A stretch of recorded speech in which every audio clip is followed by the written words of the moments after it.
Okay, thank you everybody for your stretch break. Now at John Kappenman, who many of you know through your program material, has been a leading researcher in this field for quite a long time. You will have an opportunity to meet with him during the course of the day, especially that last hour. Are you going to be able to stay through that last hour? Okay. Sure. And you'll be able to receive this information after the conference as well. He and others will be providing material for the conference proceedings. And what I thought we would do, because time is so short, is maybe you'll take a moment to just say maybe what got you into this and your significant connection to the audience. But I think he has a lot of interesting material to present, so I don't want to take any time up. All right. But John's been a fixture everywhere between Congress and NATO and all these different organizations.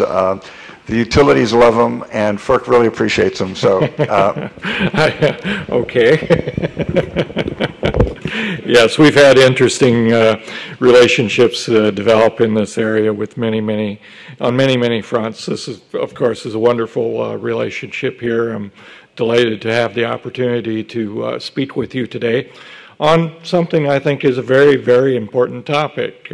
You know, the continuity of the United States of America, I think, is a very important topic, and these are threats that pose substantial challenges to that very proposition. I've been involved in doing this sort of investigation for about 35 years now. It was my work about 12 years ago where we really knew we had to go to the next level, because I found that there were storms much larger than what we had recent experience with. Even in my 35 years of going through storms, and we had mischaracterized the nature of the storms that had been occurring. We had indices that were developed by the space weather community that were quite inappropriate for measuring the storms. We had storms that occurred, for example, I'll show you an animation from a storm that occurred in 1989. That storm we thought was one of the largest storms in history. In fact, according to the scientific rankings, it was the third largest of all time, with only two other storms being about 10% larger than that particular storm.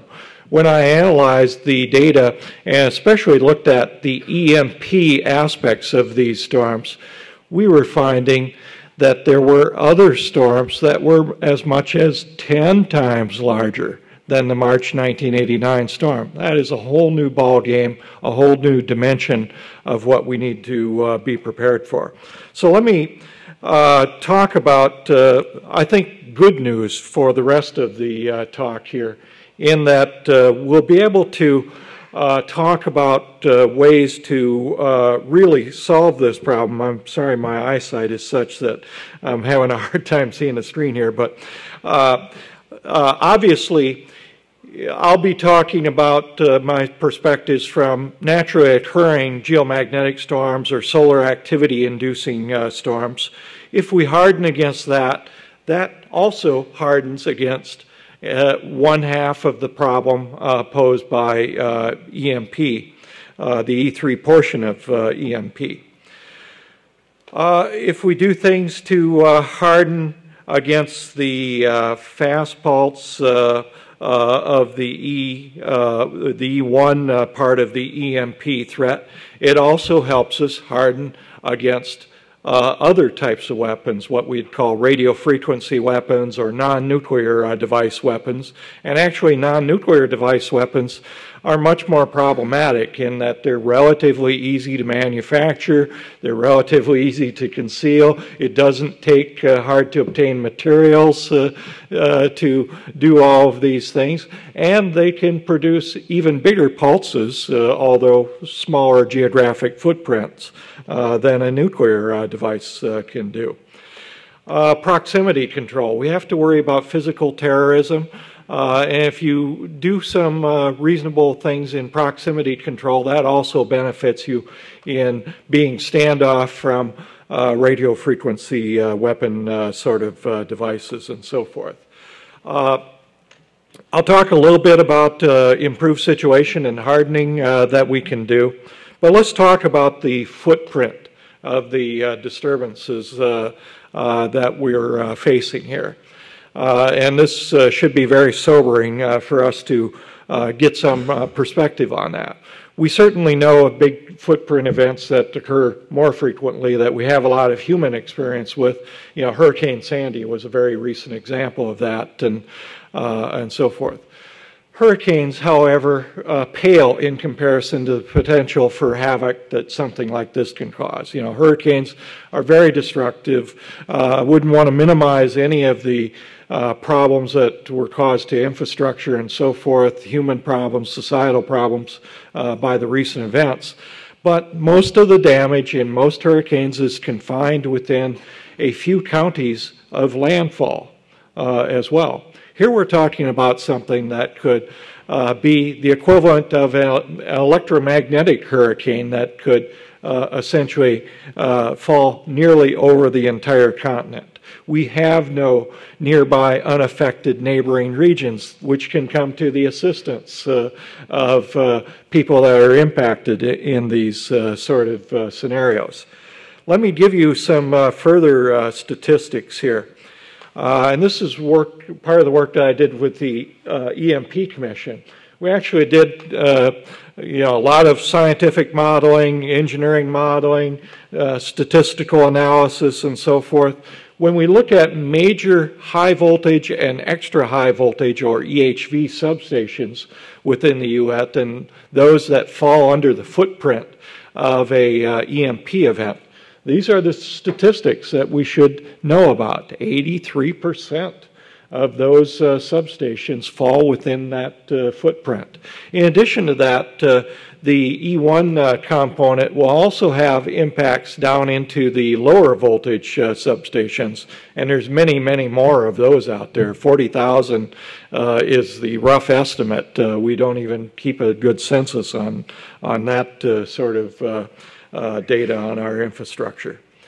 When we look at power plants, we get nearly the same sort of compelling large target concerns that pop out here.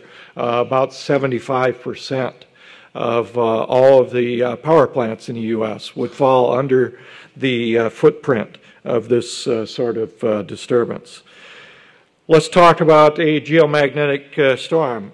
This is a forensic recreation I've done of the March 1989 storm. Now remember, I told you earlier that we thought the March 1989 storm was a big storm. We now know of storms that are in various ways 10 times larger than the March 1989 storm.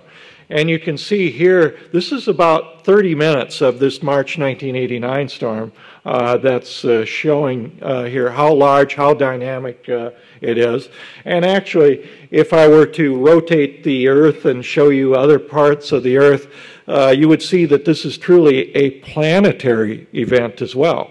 This will impact, or have the potential to impact, developed electric grids around the world. We've even measured for relatively small storms significant impacts even at near the equator during some of these storms. Damage at very low latitudes during these sort of storms. So, all right, now that you've got a perspective, let's talk about what some of the solutions might be. And so forth. For a large geomagnetic storm, I think the thing we need to be keeping focus on that this is an event that has occurred before and is 100% certain in occurring again. The difference between the 1859 storm and the 1921 storm and a storm that could occur at some point in the future is we didn't have sophisticated infrastructures back then, vulnerable infrastructures. We built in the meantime lots and lots of infrastructures that are very vulnerable. So let me just show you some quick overview on some examples. I know some others will be talking about this later today. Here's a blocking device for blocking GIC. There's several manufacturers that are now using this approach that I tested, developed over 20 years ago. Situational awareness. We need to bring continuous real-time information into important centers. We need to understand that these centers could be impacted themselves. Their UPS systems are somewhat vulnerable.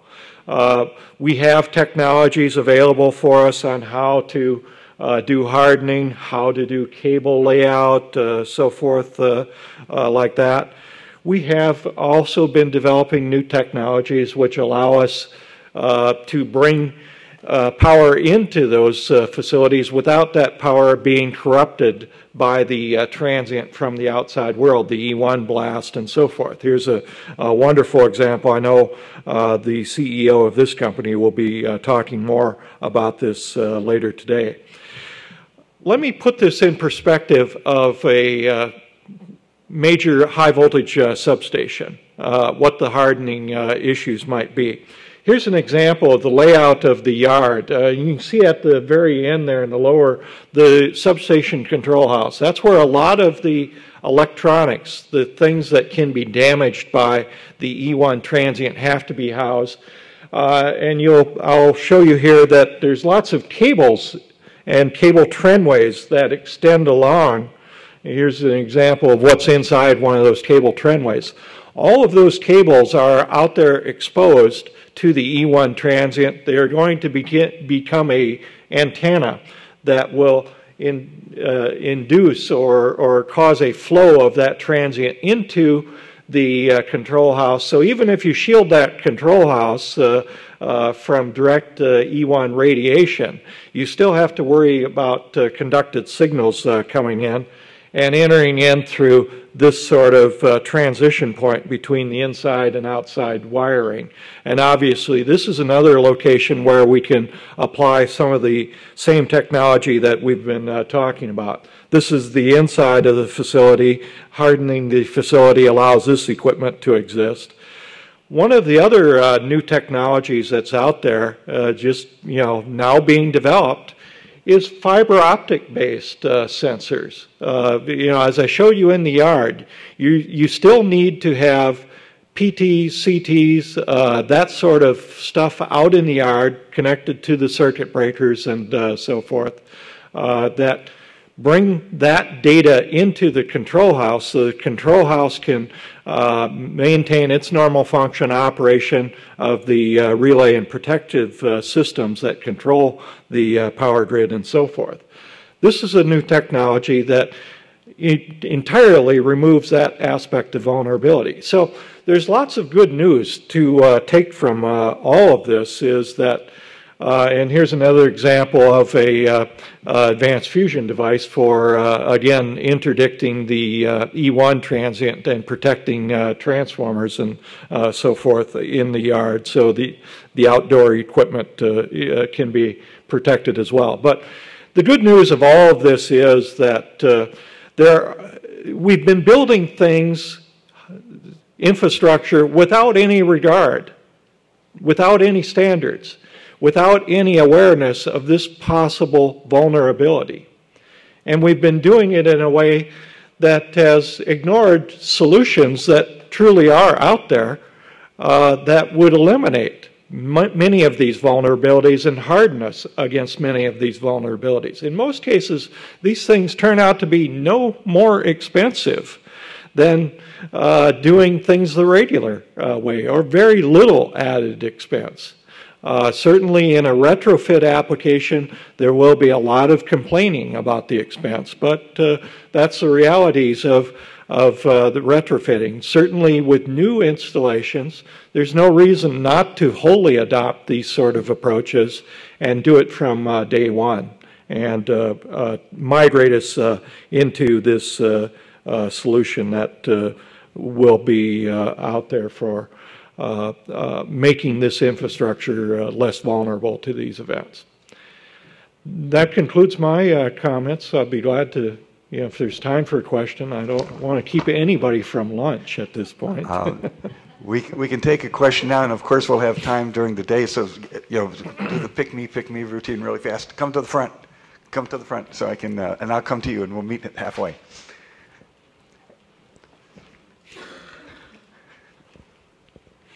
In my old age, I'm quicker. Look at this.